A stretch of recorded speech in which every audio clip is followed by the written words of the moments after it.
Բարև ձեզ հարգելի հայրենակիցներ, ուղիղ եթերում Նոյան Տապանն է Երևանից, հիշեցնեմ, որ ուղիղ եթերի ընթացքում կարող եք զանգարել ամերիկյան 818-971-321 և հայաստանյան 060 35 11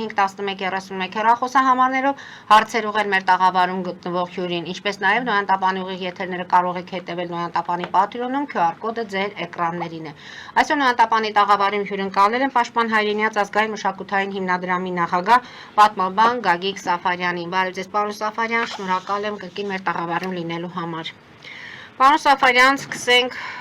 ամենաքննարկվող թեմայից երեկվա դեպքերի հետ կապված։ Ինչու Սերգեյ Լավրովը եկավ Հայաստան։ Ինչ մեսիջով եկավ եւ ինչ է այստեղից ստանելու եւ որքանով եք գնահատում այն բողոքի ակցիաները, որ իրականացվեց նրա հենց առաջին գալու օրը պաստառներով Պուտին մարդասպան Արման Բաբաջանյանը եւ փաստորեն արտգործնախարարության շենքի մոտ ակցիան շարունակվեց, արժեր նման ձևով ակցիաները իրականացնել թե ոչ։ Մի խոսքով ձեր գնահատականը Լավրովի այցի հետ կապված, որից հետո մի քանի հայտարարություններին արդեն կետարկետ կանդրադառնանք։ Սիրո, խնդիրը այն չէ, որ ես պիտի ինքս ստանձնեմ հայ-ռուսական հարաբերությունների ողջ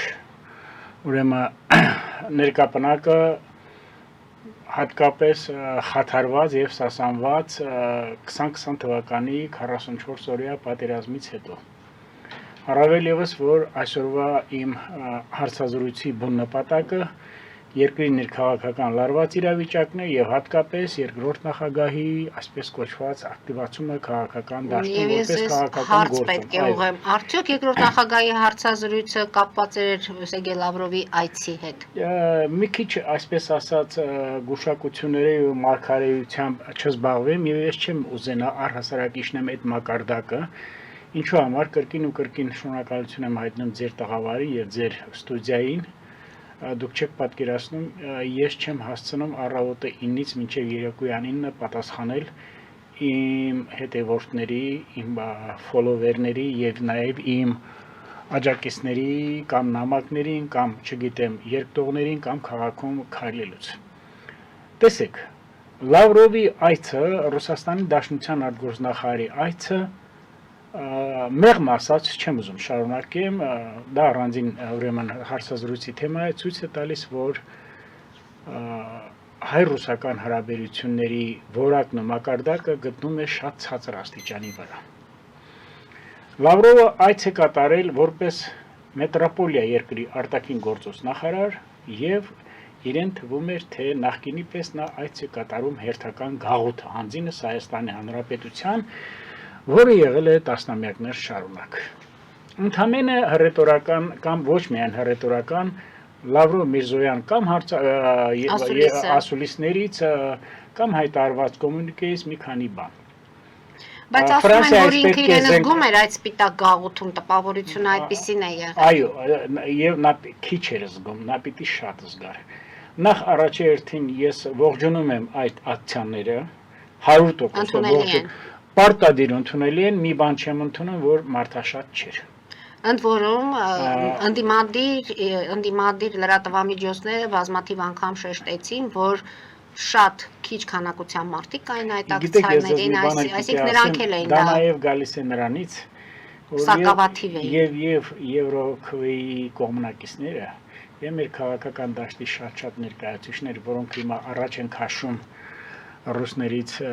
հեռանալու եւ այլ ճանապարհ ընտրելու ուրեմն մարտավարություն եւ ռազմավարություն, մեղմ ասած, իրենց արժեհամակարգով այդպեսին չեն։ Բայց դա այլ խոսակցության թեմա է։ Տեսեք, ընդամենը մի քանի բան պետք է ասեմ։ 3+3 ձևաչափի վերականգնում։ Դա ինչ է նշանակում։ Ռուսաստանի հեգեմոնիայի ներքո, ասենք,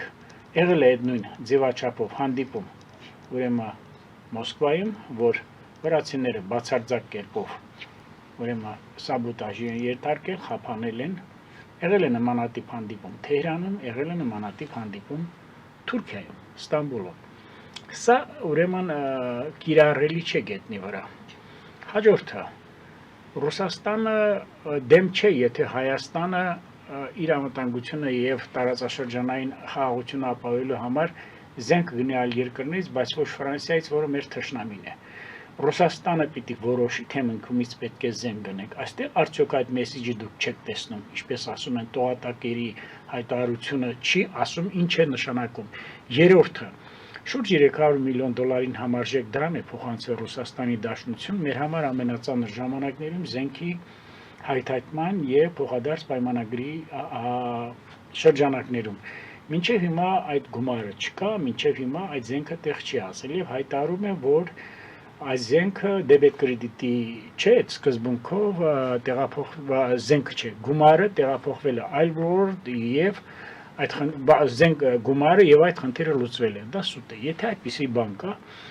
ապա Ռուսաստանի Դաշնության համապատասխան կառավարության, ուրեմն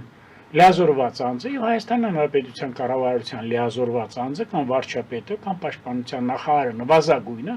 պետք է հայտարարեն, որ այսպես է եղել։ Թափանցիկ չեն աշխատում։ Չորրորդը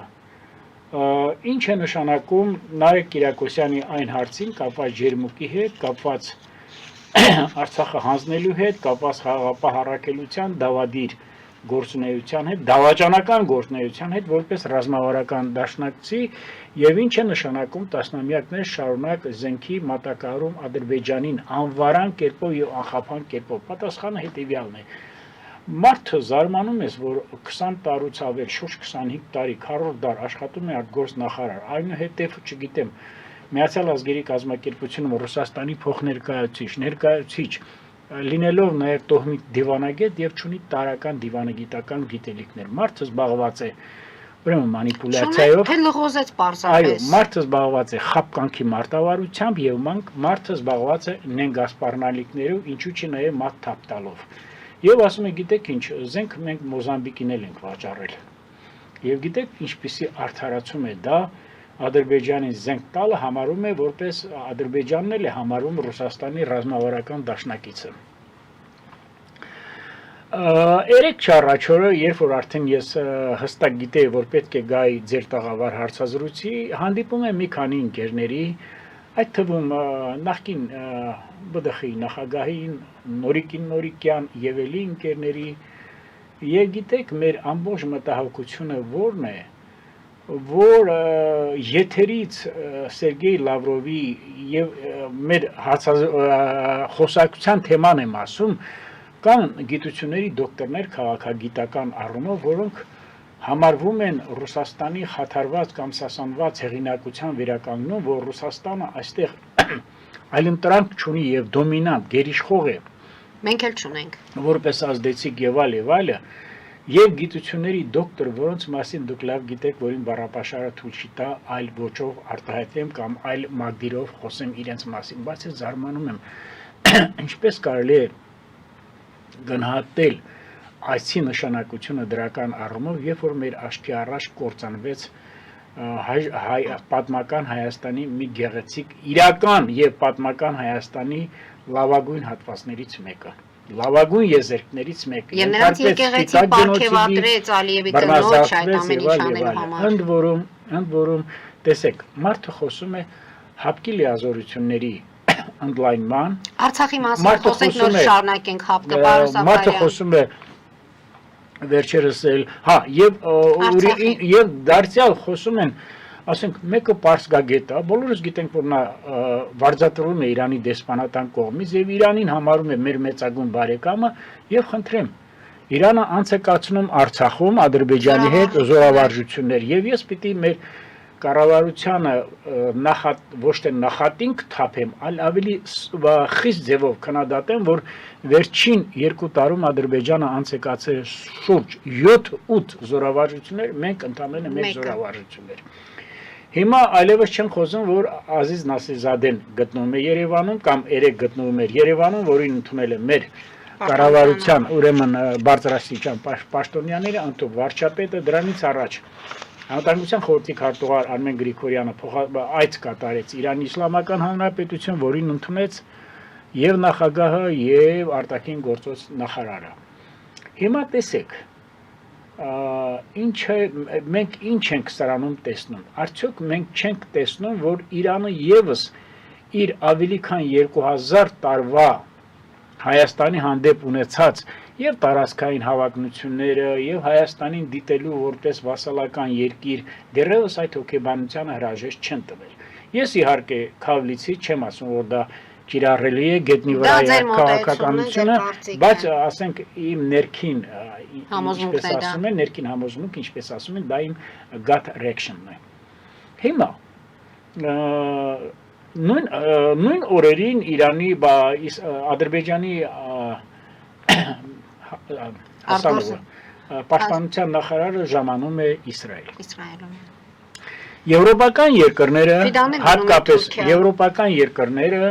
եվրոպական երկրները հայտարարություն են տարածում, որ եթե Իսրայելը շարունակի նման քաղաքականությունը տարածաշրջանում, ապա չի բացառվում Պաղեստինի պետության ճանաչումը եվրոպական բազմաթիվ երկրների կողմից։ Եվ դրա ուրեմն հիմնական, այսպես ասած, նախանձախնդիրը Ֆրանսիան է։ Դեռևս կասկածում են Գերմանիայի վրա, Իսրայելը հույս ունի, որ Գերմանիան դեռևս իր մեղքերը չի քավել եւ այլ։ Հիմա ամբողջ խնդիրը ինչին է վերաբերում։ Ամբողջ խնդիրը վերաբերում է նրան, որ բալանսավորված արտաքին քաղաքականության արդյունքում ասեմ, թե հետևանքով ասեմ, Լավրովի այսը մի դրական նշանակություն ունեցավ։ Լավրովը մեր ժողովրդի առջև վերջնականապես բացեց մի գաղտնիք, թե ով է Ռուսաստանը Հայաստանի հետ որպես ռազմավարական գործընկեր եւ դաշնակից սկսած 2016-ից 2000 մինչև այսօր։ Բոլորդ գիտեք իմ ոչ բայացական մոտեցումը երրորդ նախագահ Սերժ Սարգսյանի հանդեպ, մեղմ եմ ասում, բայց ես պիտի ասեմ, որ 2016 թվականին նա քաջություն ունեցավ Քարոյա պատերազմի ժամանակ, Պուտինի հետ ունեցած հեռախոսային խոսակցության ժամանակ, ասելու, որ եթե դուք չօգնեք պայմանագրով նախատեսված զենքի առաքման խնդիրներով, ես դիմելու եմ Ֆրանսիային։ Եվ նա հրավիրեց բոլոր դեսպաններին եւ հայտարարեց, որ եթե այսպիսի դեպքում շարունակի պատերազմը, ապա Հայաստանի Հանրապետությունը չի բացառում, որ ճանաչի Արցախի Հանրապետությունը։ Սա իհարկե այլ բան է, հետագայում նա գնաց Արցախ, ասաց, որ մենք պիտի 5 ունեցավ անկեղծ խոսակցություն իհարկե, բայց քանի որ ինքը լեգիտիմ ընտրված նախագահ չէր, նա չէր կարող այդ քաղաքականությունը առաջ տանել, որովհետև գիտեք ինչ կկատարվեր։ Եվ մեծ պետությունների եւ Մինսկի խմբի համանախագահների կողմից եւ մեր ժողովրդի կողմից, բայց սա անցնենք։ Հիմա Լավրովի այցը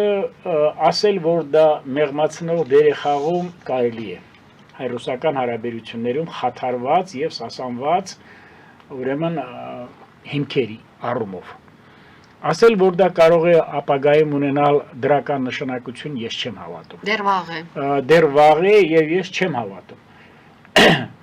Ընթരാճ գնալով ասեմ, որ նրա սպառնալիքները հոդս են ցնդում տարբեր պատճառներով, որովհետև ինքը անընդհատ ակնարկում է Հայաստանին ուկրաինացում չի սպասում։ Այսինքն իսկ ինչ է նշանակում, ով է որոշում Հայաստանի ուկրաինացումը։ Այդ հարցին պատասխանեց, գուցե ինքը մտադիր է դրա մասին այդպես խոսելու։ Այո, հա։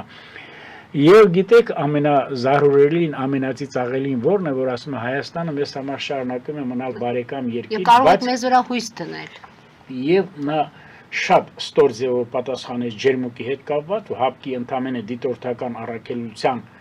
առաքելով, ուղարկելով կամ նրանով, որ Հայաստանի բոլոր 3 նախագահներն ճանաչել են Արցախը որպես Ադրբեջանի Հանրապետության կազմում, անկախության որևէ ուրեմն ստատուս դա պիտի լիներ Ադրբեջանի Հանրապետության տարածքում, դա գաղտնիք չէր, դա բոլորս գիտեինք։ Եվ նաև իրենց առաջարկները, երբ որ ասում էինք 5 շրջանա տվեք, տեսեք հիմա ավելի բաց ստացվեց։ Այո, խոսքը վերաբերում էր Մինսկի խմբի շրջանակներում անցկացված Մադրիդյան, Կազանյան եւ այլը 5 շրջաններ, 2 շրջանների, այսպես ասած, ոնց որ կոչում էր ուրեմն Hunger Lane, չէ՞, կյանքի ճանապարհը, կածանը, էլի, այս սովամահ չլնելու կածանները։ Եվ նշեց, որ այն 2 շրջանները, որոնց ձեզ պետք է մնային իրենց տարածքներով, այսինքն մեղադրանքները ոչ թե դեպի իրենց, այլ միայն մենք էինք մեղավոր, որ այո, եւ դա տեսնում եք, որ եւ Լավրովի բառապաշարը, բառամթերքը, Ստոկվորդը եւ երկրորդ նախագահի բառապաշարը նույնն է, ոչ մի տարբերություն չկա։ Սա մշակված է նույն տեղից, Ես ասեմ, որ սպասվում է նաև Կիրիենկոյի ակտիվացումը որպես այս հարաբերություններին բանագնաց եւ նույն բառապաշարին էլ տիրապետելու է նա։ Հիմա ես հարց եմ տալիս, արդյոք մենք պիտի ապավին, տեսեք, ես հստակ կերպով չնայած ես ունեմ այդ պետական գործի հանդեպ հարգանք Արադ Միրզոյանի հանդեպ, բայց նա հստակ կերպով ասեց, մենք ինչ վերանայենք հայ-ռուսական հարաբերություններում։ Ինչ կա, պայմանագիրը կա 97 թվականին ստորագրված մեծ պայմանագիրը բարեկամության եւ փոխադարձօգնության, եւ ասեց ամեն մի կողմ պետք է կատարի պայմանագրային իր պարտավորությունները։ Այսօր Ադրբեջանը չլնելով այլ ասելիք եք սպասում, այսօր Ադրբեջանը այլ ասելիք եք սպասում Արադ Միրզոյանից ոչ։ Ես Արադ Միրզոյանի հանդեպ ունեմ ուրեմն անթակույց կերպով մոտեցում դրական առումով, գիտեք, մարդ եթե ունի ինստիտուցիոնալ գիտելիքներ, մարդ եթե իր վրա զբաղվում է, մարդ եթե մարդ չի թափ տալիս իր աշխատողների, մարդ եթե ի վիճակի է լսելու դիմացինին, դիվանագետներին ներգրավելու բանակցողներին, չեմ կարծում, թե նրա սխալները կարող են կոպիտ լինել կամ ազդել Հայաստանի Հանրապետության արտաքին քաղաքականության, թեկուզ որևէ ոլորտի վրա։ Հարց չկա։ Վարում է Հայաստանի Հանրապետությունը բալանսավորված արտաքին քաղաքականություն, հենց Լավրովի այցի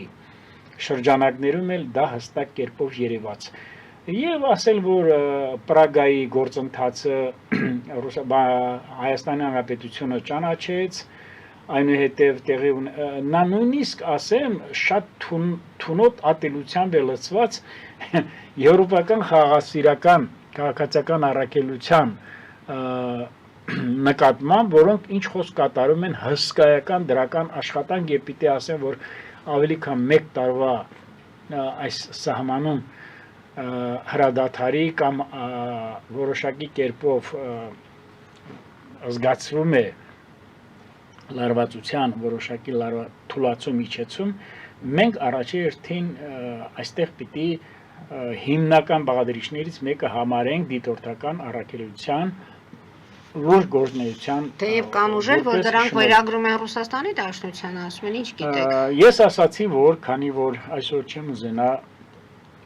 այլևս անդրադառնալ այդ հարցերին, ես պիտի ասեմ, որ Պարոն Սաֆարյան, այդ հարցերին չենք անդրադառնալ։ Մեր դիվերսիֆիկած քաղաքականությունը ակտիվացնենք, առավել եւս զգացում է Իրանի հանդեպ ակտիվացում երկկողմ քաղաքականության, բայց ես պիտի ասեմ, որ նաեւ սպասում է լուրջ մարտահրավերներ, օրինակ ասենք Սյունիքում ռուսական հյուպատոսության բացումը, 5-րդ Շարասյան ակտիվացումը այստեղ,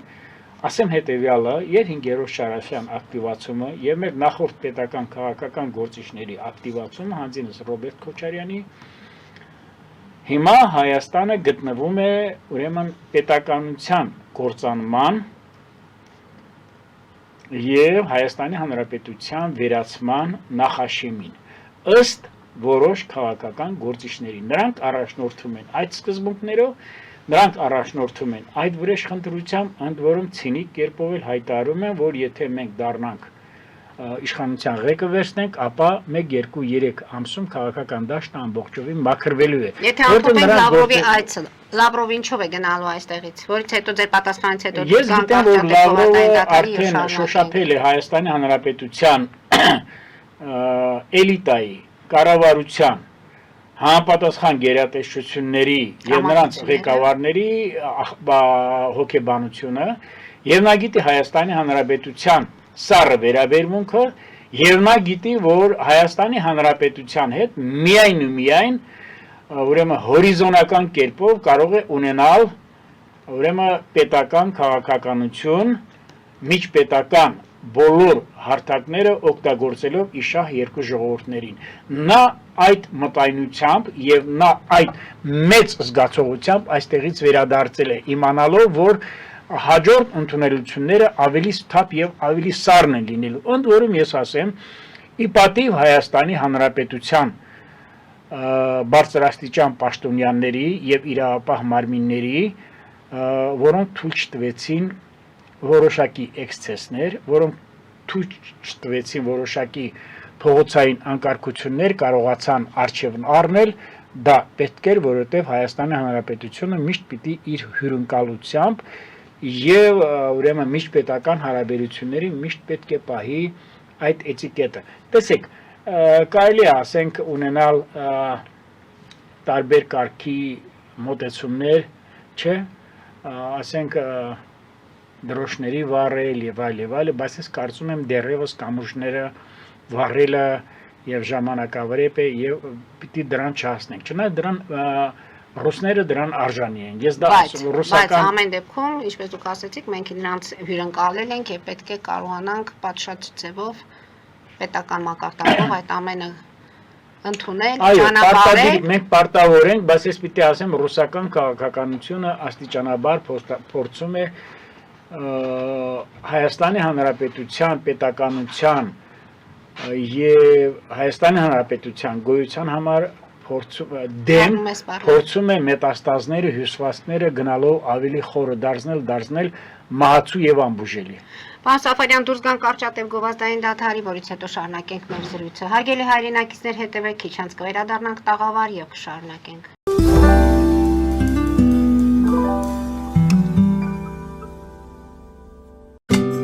Ինչ է պետք տունը, առանձնատունը կամ ամառանոցը հաճելի, հարմարավետ դարձնելու համար։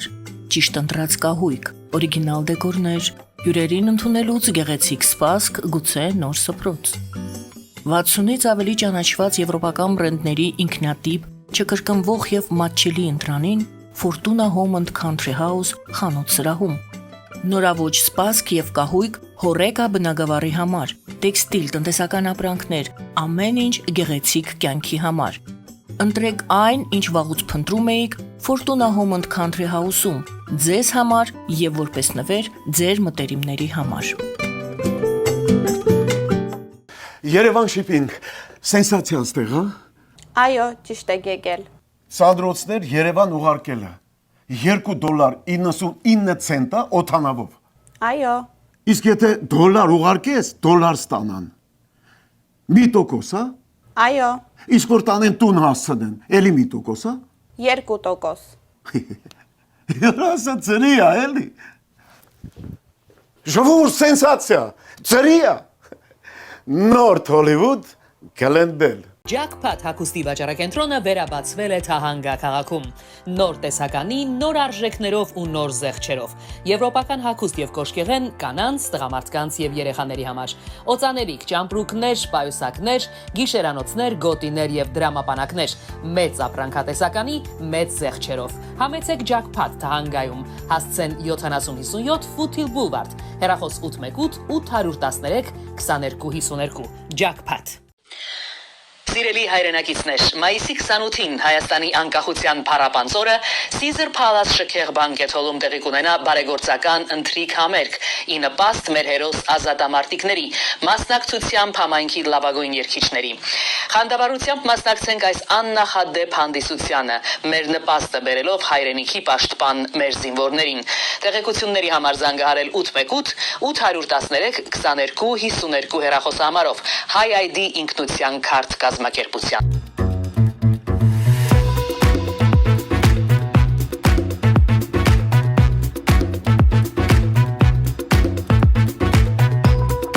Արարատ ռեստորան, ընտանեկան եւ ընկերական ժամանցի լավագույն հասցե, սիրված արտիստներ, հյուրընկալ մթնոլորտ, հարուստ ճաշացան, անմահական խորտիկներ։ Արարատ ռեստորան, հասցեն անփոփոխ, սիրով սպասում ենք ձեզ։ Ավելի քան 11 տարի Աքսիոմեդ վնասվածքաբանական վերականգնողական բժշկական կենտրոնում գործում են հենաշարժիչ համակարգի խնդիրների լուծման բոլոր ժամանակակից մեթոդները։ Հասցեի Երևան, Տերյան փողոց 3 շենք, 42 տարածք, հեռախոս 010 522 882, 091 522 882։ Լավագույն պաղպաղակ, բնական, համեղ եւ մատչելի գներով պաղպաղակը կարող եք ձեռք բերել բոլոր հայկական խանութներում։ Պահանջեք հայկական պաղպաղակ, Թամարա պաղպաղակ։ Glendale West Pharmacy, ձեր ուղեկիցը տեղերի աշխարհում։ Ունեք հարցեր, զանգահարեք 818 548 5157 հեռախոսահամարով կամ այցելեք 1109 S Glendale Avenue, Glendale CA 91205 հասցեով։ Նոյան տապանի վազող տողում հայտարարություններ տեղադրելու համար այցելեք Երևան Իսահակյան փողոց 28-րդ հարկ կամ զանգահարեք 055 50 90 50 +188 967 567 կամ էլ կապվեք կոնտակտ Շնիկ.am էլեկտրոնային հասցեով։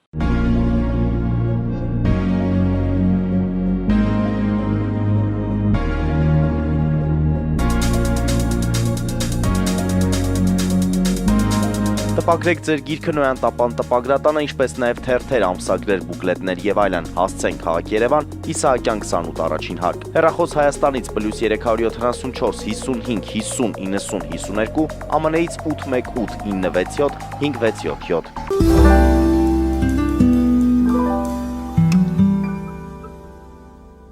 Հարգելի հայրենակիցներ, Նոյան տապանը կրկին եթերում է։ Պարոն Սաֆարյան, քանի որ խոսեցինք Սերգեյ Լավրովի այցի մասին եւ հասկացանք ինչպես է նա վերադառնալու Ռուսաստանի Դաշնություն, այսինքն ըստ երևույթին փոխանցելու շատ բան կունենա եւ տպավորությունների մասին, եւ հարցադրումների մասին, եւ որոշակի որոշումների մասին, բայց ամեն դեպքում Սյունիքում մենք Սյունիքում Ռուսաստանի Դաշնությունը հպատոսություն կունենա, թե ոչ, որտեղ տեսեք դուք նշում եք, որ Սերգեյ Լավրովի այդ պատասխանների եւ զրույցների մեջ կար սպառնալիքի երանգը։ Տեսեք որքան վստահ են, որ Սյունիքում ունենալու են։ Ինչներին է պետք Սյունիքում դեսպանատունը։ Նախ ասեմ, որ մեր ժողովրդին եւ մեր պետականությանը դա պետք չի։ Ընդ որում 3 տարի է կարծես թե իշխանությունները անդադ հետաձգում են։ Այնտեղ ռուսներ չեն ապրում։ Դրա կարիքը եւ անհրաժեշտությունը չկա, այնտեղ ռուսական որևէ զինվորական կոնտինգենտ, զորաքանակ, զորախումբ չկա։ Սահմանապահներ էլ չկան։ Մենք գիտենք, որ դուրս եկան, չէ՞։ Այո, սահմանապահները չկան, թե պարզապես մենք գիտենք, որ չկան, գուցե կան։ Չկան, եւ ես պիտի ասեմ, որ առհասարակ անիմաստ է Սյունիքում ունենալ ռուսական հպատոսություն Հայաստանի Հանրապետության շահերի տեսանկյունից։ Մեզ համար դա պետք չէ, բայց իրենց Ադրբեջանի համար դա շատ կարևոր է, որովհետեւ դա Հայաստանի վրա որպես ագրեսորի քաղաքականության ինգրեդիենտներից մեկն է, անպայման բաղկացուցիչ տարրերից մեկն է, Ռուսաստանի համար դա շատ կարևոր է, որպեսզի նա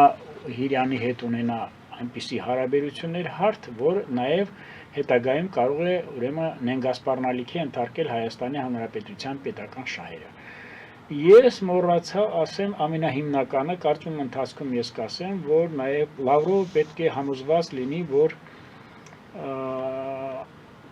Հայաստանում Ռուսաստանի քաղաքականության եւ ռուսական գործիչների եւ Ռուսաստանի վարած հայահայ հակահայ քաղաքականության ուրեմն վատ տրամադրվածություններից մեկն էլ այն է, որ ժողովուրդ ունենալով Ռոբերտ Քոչարյանի հանդեպ այդպիսի նողկալի եւ ատելի ուրեմն վերաբերմունք բացասական կերպով է ազդում հանձինս Ռոբերտ Քոչարյանի միջոցով Ռուսաստանի քաղաքականությունը Հայաստանում։ Դա էլ հերթական մեծ վտանգավոր գործոններից մեկն է, այսինքն եթե Ռուսաստանը այսօր փորձում է Ռոբերտ Քոչարյանին տեսնել իր ռազմավարական պլաններում Հայաստանի Հանրապետության պետականության հիմքերը կամ սասանելու կամ կառավարությունը փոխելու առումով, դուք պատկերացրեք մեր ժողովրդի վերաբերմունքը ատելությունը եւ բացասական վերաբերմունքը կրկնակի կամ եռակի անգամ ուժեղանա կամ կշատանա։ Դե քանի որ խոսեցինք Ռոբերտ Քոչարյանի մասին, հիմա արդեն անցնենք մեր ներքաղաքական իրավիճակին եւ երկրորդ նախագահի հարցազրույցին։ Շատ բաներ արդեն ասել եմ ես, շատ բաներ էլ պիտի ասեմ։ Ինքն էլ չկրկնվեց, գրեթե նույն բաներն ասում։ Ինքը այլևս չի կարող ուրիշ բան ասել, որովհետեւ ինքը մնացել է 60-70-ական թվականների խորհրդային տրակտորի, ռուսական երշիկի, ռուժոբանի օրնվիեն սահաթը, չէ, Խաչատուր Աբովյանի հայտնի ֆրանսայի եւ էլի այլ այսպես կոչված մեծ եղբոր ասույթների տրամաբանության տակ։ Մարդ, որը իրեն է վերագրում հայ-ռուսական հարաբերությունների ամբողջ պատմությունը սկզբից մինչև մեր օրերը։ Մարդ, որ իրեն է վերագրում Արցախի անկախությունը, պատերազմ Արցախի հաղթանակը, մարդ, որ կարող էր նույնիսկ այնքան ցինիկ լինել, որ ասեր, որ գիտեք Հայաստանից Արցախին օգնել է միայն Վազգեն Սարգսյանը։ Մարդը, որը ասենք բռնազավթել է Հայաստանի Հանրապետության իշխանությունը եւ անթակույց կերպով նաեւ ասում է, որ եթե մենք գանք իշխանության, նա նախ պատրաստակամություն հայտնեց, որ մասնակցելու է 2026 թվականի հանրապետական ընտրություններին, մի քանի ամսում ես մաքրելու եմ քաղաքական դաշտը։ Տեսեք, ընդամենը դուք լրագրող եք, ես մի հարց տամ ձեզ։ Նա նույնիսկ այն ժամանակ չհանդուրժեց միակ այլընտրանքային անդիմադիր լրատվամիջոցը Ամեկ պլյուսը։ Նոյան տապանելն է դատական գործընթացների մեջ։ Դե նոյան տապան Ամեկ պլյուսի հնչեղությունը ավելի բարձր է եւ նա Մենք էլ պակաս չենք եղել պարզապես։ Չէ, եվրոդատարաններ բան դիմելու առումով եմ ես ասում, չէ, հեղինակության համար ես չասեցի, այդ գործը ավելի մեծ հնչեղություն ստացա, խոսքս դրան է վերաբերում, ինչի մասին է խոսքը այսօր չեմ տեսնում, որը ինչ հեղինակություն եւ հարգանք ունի։ Ամբողջ խնդիրը նա է, որ մարդը Հայաստանի Հանրապետությանը մոտենում է իր ակնոցներով, եւ այդ ակնոցները հայատյաց ակնոցներ են։ Ամբողջովին չխոսանք այն մասին, որ այդ պատերազմի հետ կապված միֆերը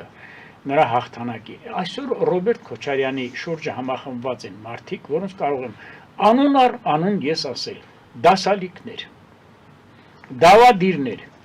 որոնք բանակում չեն ծառայել։ Ես կարող եմ ասել մի քանի 100 մարդիկ, որոնք ուղղակի դասալիկներ են եւ բանակում չեն ծառայել։ Ես կարող եմ նաեւ ասել զինվորականներ, որոնք 92 թվականի մարտ-մայիս ամիսներին լքել են Արցախը եւ այսօր բացեիբաց չգիտեմ ինչու է եթերը դրանց տեղ հատկացնում հայտարարում են, որ Ռոբերտ Քոչարյանը եղել է մեր հրամանատարը։ Չգիտեմ իրենք որտեղ են կրվել եւ Քոչարյանը որտեղ է։ Ձեր հայտարարությունների փաստերը դուք ունեք, պարոն Սաֆարյան։ Ես ոչ միայն ունեմ իմ հայտարարությունների փաստերը, ես ավելի շատ ունեմ։ Ես նաեւ հիմա ես ուրիշ բաներից էլ եմ խոսելու։ Ես մի քանի օր առաջ նաեւ Factor TV-ին եմ հարցազրույց տվել, նորից ուզում եմ կրկնեմ։ Հայաստանի Հանրապետության բոլոր 3 նախագահները եղել են իմ թռուցիկ մատակարարողները Ղարաբաղյան շարժման մեկնարկում։ Հայաստանի Հանրապետության բոլոր ղեկավարները հենգափոխել են Արցախյան շարժումը։ Հայաստանի Հանրապետության բոլոր ղեկավարները որդեգրել են պարտվողական քաղաքականություն։ Հայաստանի Հանրապետության բոլոր նախագահները հերոյ են հայ ժողովրդի մշակութային, քաղաքական լավագույն ավանդույթների, մեր ժողովրդի ուրեմն պատմական ավանդույթների ընկալման արժեհամակարգից։ Մեր պետական գործիչները նախորդ բոլորը դրա կրողները չեն։ Առաջ անցնելով ես պիտի ասեմ, որ խորհրդային շրջանի մի քանի գործիչներ Ալեքսանդր Մյասնիկյանը, Գրիգոր Հարությունովը, Յակով Զարուբյանը, ինչու՞ չնայև Անտոն Քոչինյանը տասնյակ անգամներ իրենց արժեհամակարգով պետական գործի մտածելակերպով մի քանի անգամ բարձր են, քան այդ նախագահները, ինչու՞ չի նաև ներկայիս կառավարության ղեկավարը։ Թրուցիկների պահով մի քիչ կմանրամասնեք, մենք որտեղ մի քանի անգամ ուրեմն ոչ մի ղեկավար Արցախյան շարժման ակումբներում կանգնած չի եղել, հիմա ես ավելի մանրամասնեմ։ Ռոբերտ Քոչարյանը Արցախյան շարժմանը միացել է ընդամենը 88 թվականի փետրվարի 20-ին, երբ որ Ստեփանակերտում կայացավ այդ նստաշրջանը եւ ամբողջ ժողովուրդը հավաքվեց այնտեղ, նա մինչև այդ չգիտեր ոչ մի բանի մասին։ Լեոն Տեր-Պետրոսյանը այդ շարժմանը միացել է մայիսի 31-ին որպես Ղարաբաղ կոմիտեի անդամ, մարտից մայիս ամիսներին, երբ որ մենք ղեկավարում էինք հանրահավաքները, նա մեր թռուցիկները եւ մեր հայտարարությունները տանում էր Մատենադարանում, քանի որ կար պատճենահանման սարք, չէ, տանում էր պատճենահանում էր եւ բերում էր, ուրիշ ոչ մի բան, նույնիսկ առիթներ եղել է, երբ որ ես մի քիչ ուշացել եմ միտինգը վարելու իմ պատասխանատվությունից, ժամի առումով մի քիչ ուշ եմ տեղ ասել,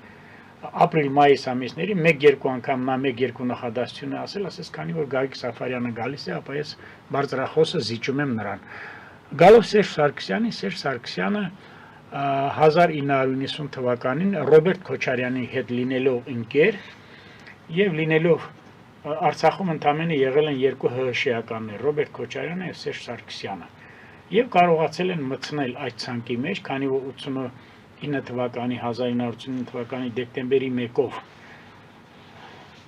տեղի ունեցավ համատեղ նիստ Հայաստանի հայկական ԽՍՀ Գերագույն խորհրդի եւ Արցախի Հանրապետության ազգային խորհրդի համատեղ նիստը, որով միավորվեցին, չէ՞, եւ 90 թվականին 1990 թվականին նա ընտրվեց Հայաստանի Հանրապետության Հայաստանի հայկական ԽՍՀ Գերագույն խորհրդի պատգամավոր, մինչեւ 90 թվականը նա եղել է Մարզկոմի առաջի քարտուղար Հենրիկ Պողոսյանի օգնականը, երբ որ ես շատ հաճախ էր իմ հանդիպումները Մարզկոմի առաջին քարտուղարի հետ Ղարաբաղ կոմիտեի ժամանակ ընդամենը նա խաղում էր օգնականի դեր։ Այսպես է եղել ռեալ իրականությունը։ Իմ ընկերներից պատմաբաններ, դոկտոր պրոֆեսորներ, որոնք նույնիսկ մենք ասպիրանտուրայի տարիներին մնացել ենք նույն սենյակում, որպես ուրեմն սենյակակից ընկերներ ինձ ասում են, գիտեք, մենք սխալվել ենք ժամանակին, քո հանդեպ սխալ ենք արել, որ չենք ասել Ղարաբաղյան շարժման, իրենք լավ գիտեին, ով է բացել հանր։ Ես իրենց ասացի, դա իմ հանդեպ սխալ չի։ Դա պատմության կեղծարարություն է։ Ուրիշ Հիմա ոչինչ այս բան։ ասում եք Սերժ Սարգսյանը եւ Ռոբերտ Քոչարյանը ընկերներ են եղել։ Հիմա այդ ընկերները այս պարագայում մեր իրականության մեջ, մեր օրերում ինչ են, որովհետեւ մեկը հերքում է մյուսի, ասածը մյուսը փորձում է մյուսի վրա ցեղ շպրտել, ինչ է Իմ կատարվում։ մոտեցումը նա է, քանի որ ես 1998 թվականին, երբ որ Ռոբերտ Քոչարյանը բռնազավթեց իշխանությունը Վազգեն Սարգսյանի գործուն աջակցությամբ, նրա միամտությունը օգտագործելով, այսպես ասեմ, եւ տալով վստահության եւ, չգիտեմ, համագործակցության եւ երթում եւ ինչպես ասում են, երթում պաղատանքը, այդպես են, չէ՞ ասում, այդտեղ լուրջ գործոն ունեցավ նաեւ Սերժ Սարգսյանը։ Իմ ներքին համոզմունքը այն է, որ Ռոբերտ Քոչարյանը առանց Սերժ Սարգսյանի չէր կարող լինել մինչև 2008 թվականը Հայաստանի Հանրապետության նախագահ։ Եվ Ռոբերտ Քոչարյանը օգտագործեց ուրեմն գնաց պալատական խարդավանքների 2007 թվականին 6 թվականի վերջին ստեղծեց մի կուսակցություն, գրպանային կուսակցություն Բարգավաճ Հայաստան, որպեսզի նա որոշակի ձայներ ունենա եւ 2008 թվականին կարողանա Սերժ Սարգսյանից փոկելու վարչապետի աթոռը։ Ընկերությունը այդտեղ ավարտվեց։ Ես հիմա շարունակեմ։ Բայց ես պիտի ասեմ, որ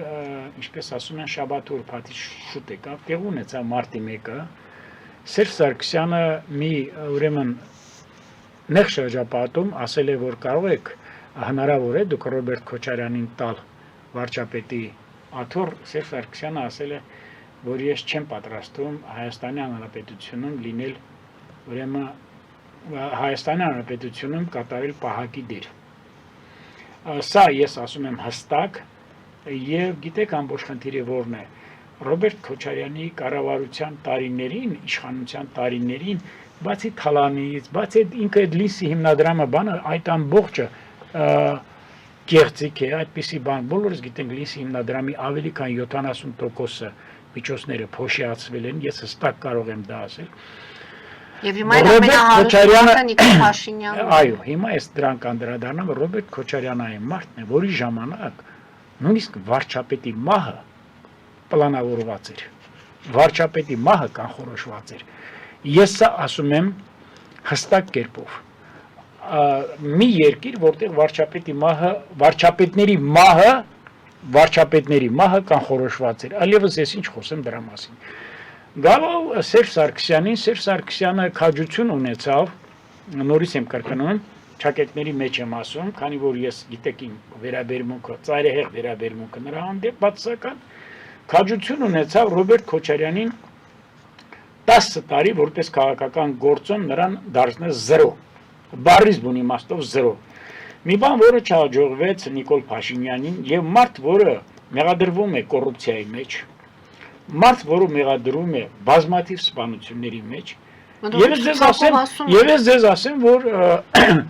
Արագած սրճարանում տեղի ունեցած Պողոս Պողոսյանի սպանությունը ամենևին էլ դա կուկուն չի կատարել։ Արագած սրճարանում տեղի ունեցած սպանություն ունեցել է կազմակերպիչ։ Եվ այդ կազմակերպիչը Ռոբերտ Քոչարյանն է։ Սպանությունը վաղեմության ժամկետ չի ճանաչում։ Մարդ, որը իրագործել է մարտի 1-ը, մարդ, որը իրագործել է հոկտեմբերի 27-ը, եւ մարդ, որը հայտնի է բազում ուրեմն կոռուպցիոն մի քանի 100 միլիոն, մի քանի միլիարդ դոլարների հասնող ուրեմն անաշխատ եկամուտով կոռուպցիոն ապօրինի ճանապարհով հարստացած լինելով այսօր դարձել է քաղաքական դաշտում կառավարության ղեկավարի թիվ 1 ուրեմն Ախոյանը եւ ինչքան պիտի Նիկոլ Փաշինյանը հերացած լինի 2018 թվականի Թավշյա հեղափոխության հռչակած սկզբունքներից չէ եւ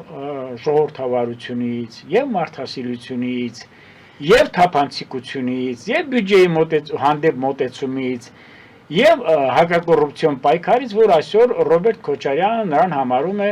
կոռուպցիայի դաշտի Էյնշտեյն, ոչ ավել ոչ պակաս։ Ինքը լինելով կոռուպցիայի դաշտի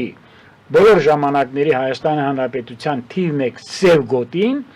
Նիկոլ Փաշինյանին մեղադրում է ուրեմն դրան։ Այսինքն մենք ինչքան պիտի մեր հասարակությունը եւ մեր կառավարությունը այլասերված լինի,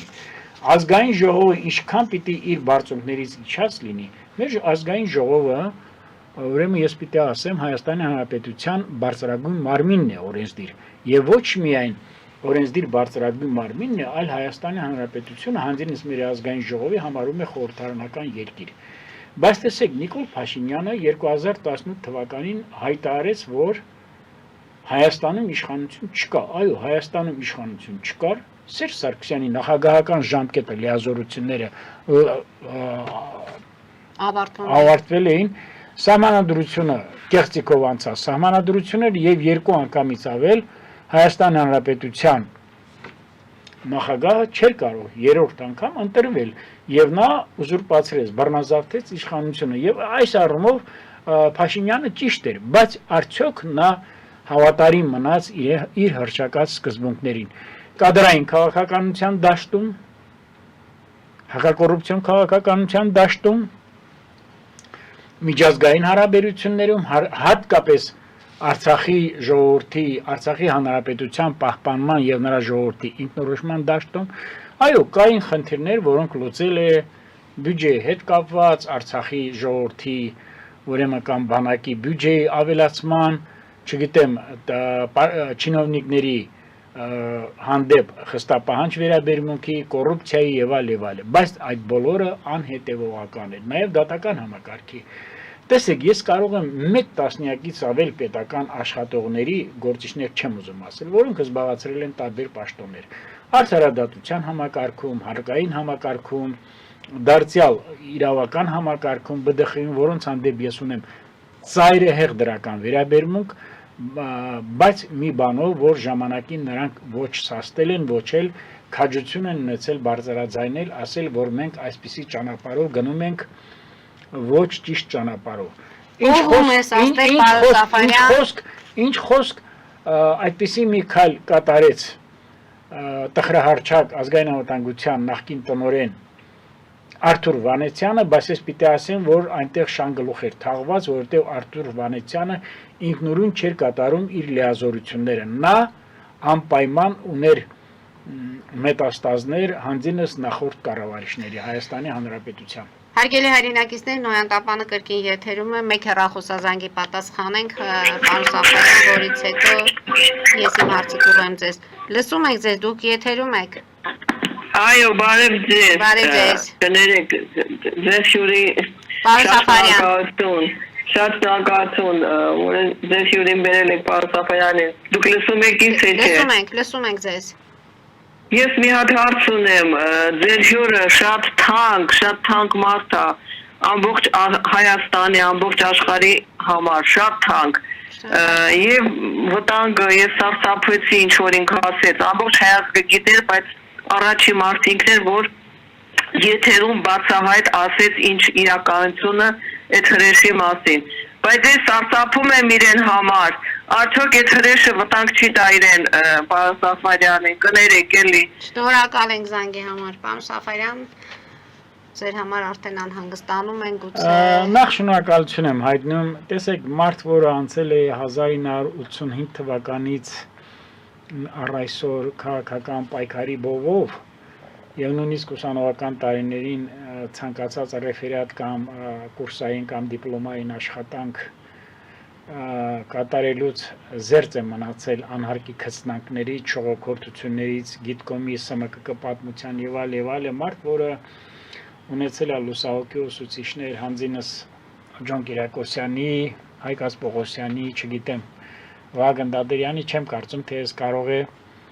որևէ միտեղ երկնչեմ կամ չգիտեմ, խուսափեմ բայց ամեն դեպքում կարող եք հայտնվել նաեւ։ Բայց ես պիտի ասեմ, որ ես նաեւ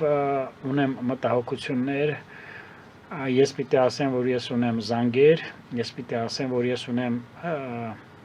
անհանգստություններ, առայժմ չեմ ուզում սրա մասին բարձրաձայնեմ, հույս ունեմ, որ մարդիկ կհասկանան, որ դրանով չեն կարող իմ քաղաքական եւ իմ ազգային նկարագրի վրա ազդել եւ իմ պետական գործունեության հոգուտ պետականության ամեն դեպքում որքան է վտանգավոր ամեն դեպքում այո, բայց ես պիտի ասեմ, որ մենք շուտով նաեւ հայտ ենք ներկայացնելու 2026 թվականի համապետական ընտրությունների համար, քանի որ չեք պատկերացնում իմ օրս միայն ասում եմ մարդկանց հետ շփվելով եւ հստակ կերպով հայտարարում եմ ես ոչ Սերժ Սարգսյանն եմ, ոչ մյուսն եմ, ես չեմ լինելու ոչ պատգամավորական ցանկի մեջ։ Լևոն Քոչարյանի հետ կշփվեք, եթե ստացվեն հանգամանքները եւ համատեղ աշխատեք, որտեղ բացառվում է, կարծես թե քաղաքականության մեջ բացառվում է, դուք հարց տվեցիք, հիմա ձեր հարցին ես պատասխանեմ, նախ Լևոն Քոչարյանը շատ ցինիկ ճանապարհով ընտրվել է իր հոր, ուրեմն ամիջական թելադրանքով մի քանի դեպուտատներ հրաժարական են տվել եւ ցուցակի հերթական համարների ընկերները հրաժարական են տվել չէ Հայաստան խմբակցության, որ ներկայացված էր կենտրոնական ընտրական հանձնաժողով եւ նա ընտրվել է ազգային ժողովի падգամավոր անցնելով քրեական գործով։ Այսինքն, ինչպես ասում են, Սկարաբլյան նաբալ, ոնց են ասում, մեկուսարանից ազգային ժողով։ Այդպես էլ պիտի լիներ եւ մարդ, որը արդարացնի մի մարդու իր զավակի թեկուզ իր որդու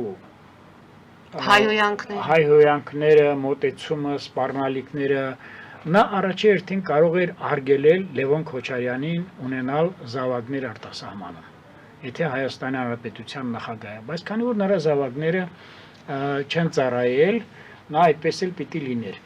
Դատապարտում եմ նրա վերաբերմունքը իր որդու կատարած ճակերտավոր սխրագործությունների առումով եւ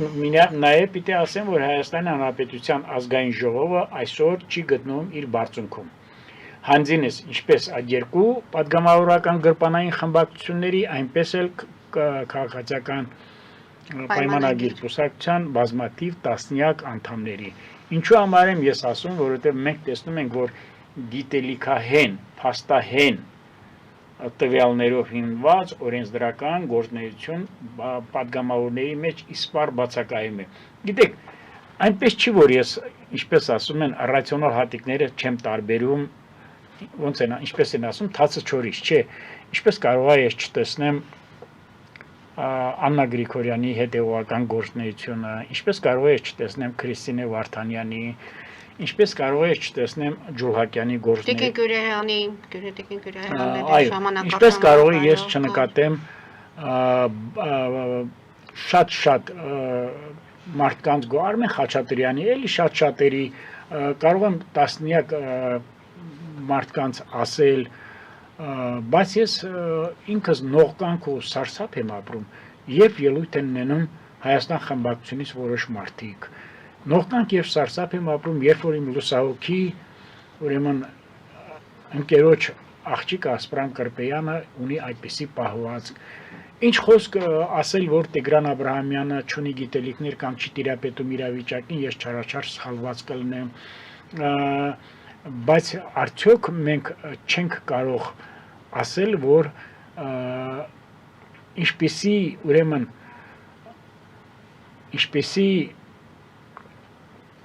քաղաքական դաշտում ղեկավարներ կան, այդ նույն նրանց մոտեցումը արժի համակարգը, մենթալիտետը տեղափոխվել է ազգային ժողով, այդ թվում փոխադարձ վիրավորանքները, այդ թվում կոռուպցիան եւ շատ-շատերը։ Հիմա ես բաց հայտարարում եմ, հայ ժողովուրդը հիմա գերի է ընկել երեք քաղաքական գործիչներին, քաղաքական դաշտում, Նիկոլ Փաշինյանին, Ռոբերտ Քոչարյանին եւ Սերժ Սարգսյանին։ Եթե մենք ընտրում ենք, ուրեմն Նիկոլ Փաշինյանին 2026 թվականի համապետական ընտրություններում Նիկոլ Փաշինյանը դեռևս մի տարի ունի, չգիտեմ, մտածելու, խորհելու, ապա մենք ունենում ենք հավերժական ընդդիմադիր դաշտ հանձինս Ռոբերտ Քոչարյանի եւ Սերժ Սարգսյանի։ Մենք ունենում ենք հավերժական դաշտ հանձինս այսպես կոչված հայ հեղափոխական դաշնակցության, որը կարելի ասել արդեն գոյություն ունի, եւ հանձինս հանրապետական կուսակցության, որը դարձյալ կարելի ասել, որ գոյություն ունի, որովհետեւ այդ հանրապետական կուսակցությունը ես ճանաչում եմ որպես Աշոտ Նավասարդյանի կողմից հիմնադրված կուսակցություն։ Հիմա վերջերս էլ քաղաքական դաշտում մեր ժողովրդի հասարակական քաղաքական հարաբերությունների մեջ առաջ է եկել Ղարաբաղյան կլան հասկացողությունը, Ղարաբաղցիների հանդեպ ատելությունը, ընդ որում քանի ակտիվանում է Ռոբերտ Քոչարյան այդ հանրության մեջ, այո, Ղարաբաղցի քաղաքում են օպերայի հրապարակում, ինչ են ուզում Վիտալի Բալասանյանի նամակը Պուտինին, այո, ես դրանք համարում եմ դավադիր գործունեություն։ Ղարաբաղյան կլան ասելով, եթե մենք ասում ենք Ղարաբաղյան կլան, ես համոզված եմ, որ դա չի վերաբերվում ավելի քան 150,000 հայերին, արցախցիների եւ եւս մի քանի 100,000 արցախցիների, որոնք 40-30-ական թվականներից տնավորվել հիմնավորապես բնակվում են այստեղ։ Նույն հաջողը, եթե դա վերաբերում է 10 հոգու, գիտեք, չեմ երկնչում թվարկելուց, ապա նույն հաջողությամբ ես կարող եմ ասել Թալինյան կլան։ Խնդրեմ, Արմեն Ավետիսյան, վարչապետներ, քաղաքապետեր, մշակույթի նախարար Հասմիկ Պողոսյան, որը այսօր գտնում է հետախուզման մեջ, Մաքսային քաղաքի Մաքսային կոմիտեի Մաքսային վարչության պետ, ավտոներկրման Մաքսային ծառայության ղեկավար, որոնք միլիոններ են կուտակել։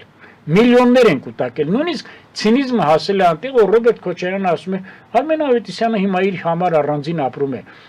Դուք բոլորը գիտեք Ռոյալ Արմենիայի հետ կապված ինչ բարձրացավ եւ այդ մարդը արդարացավ եւ Արմեն Ավետիսյանը փորձում էր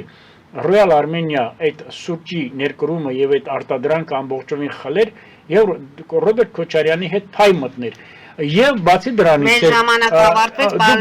դուք մոռացել եք, որ 2-3 հեռախոս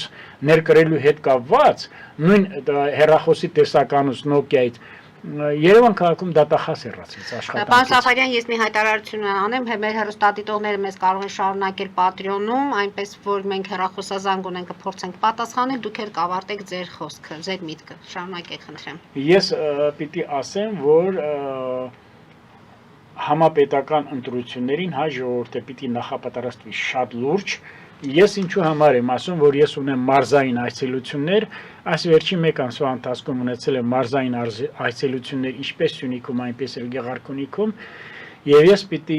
չասեմ տասնյակներով մարդկանց, եթե չասեմ հազարավոր, մի քանի հազարավոր, ապա մի քանի հարյուրավոր